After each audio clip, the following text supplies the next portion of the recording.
Students நம்ம வந்து கார்போஹைட்ரேட்டோட classification first வீடியோவில் பார்த்தோம்.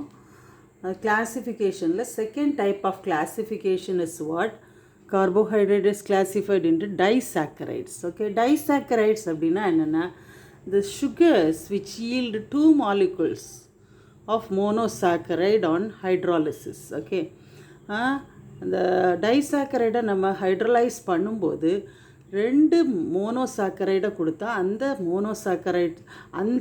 சாக்கரைட்ஸ் ஆர் கால்ட் அஸ் வாட்டு டைசாக்கரைட்ஸ் அப்படின்னு சொல்கிறோம்.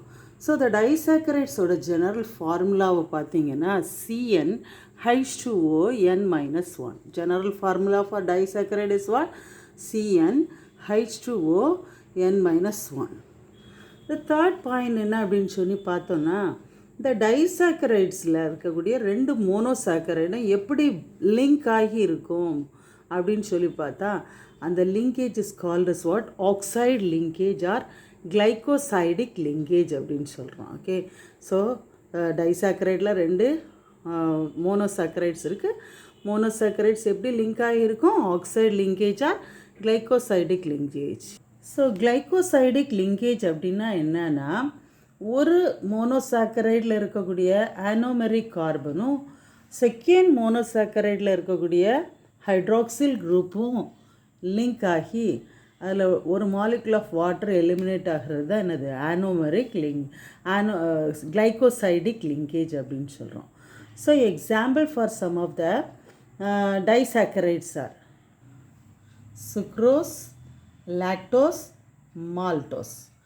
சரி, கிளைகோசைடிக் லிங்கேஜ் எப்படி இருக்கும் அப்படின்னு சொல்லி பார்ப்போமா? So this is glycosidic linkage. பாருங்கள், oxide linkage or glycosidic linkage. இது வந்து என்ன அப்படின்னு சொல்லி பார்த்தோன்னா சுக்ரோஸோட மாலிகுலர் ஃபார்முலா. ஸோ இது வந்து ஒரு டி குளுக்கோபைர்னோசில் ஸ்ட்ரக்சர். ஓகே, பைர்னோஸ் ரிங், அதில் ஆக்சிஜன் ஃபியூஸ்டாக இருக்கும். ஸோ இந்த பாருங்கள், இதில் இருக்கக்கூடிய ஒரு ஹைச்சு, ஸோ இதில் இருக்கக்கூடிய, அதாவது செகண்ட் கார்பனில் இருக்கக்கூடிய CHOH, அந்த OHும் இதிலேருந்து ஒரு ஹைச்சும் சேர்ந்து என்ன ஆகுது? இந்த கிளைகோசைடிக் லிங்கேஜ் ஆர் ஆக்சைடு லிங்கேஜை ஃபார்ம் பண்ணுது. So this is called as what? Glycosidic linkage, right?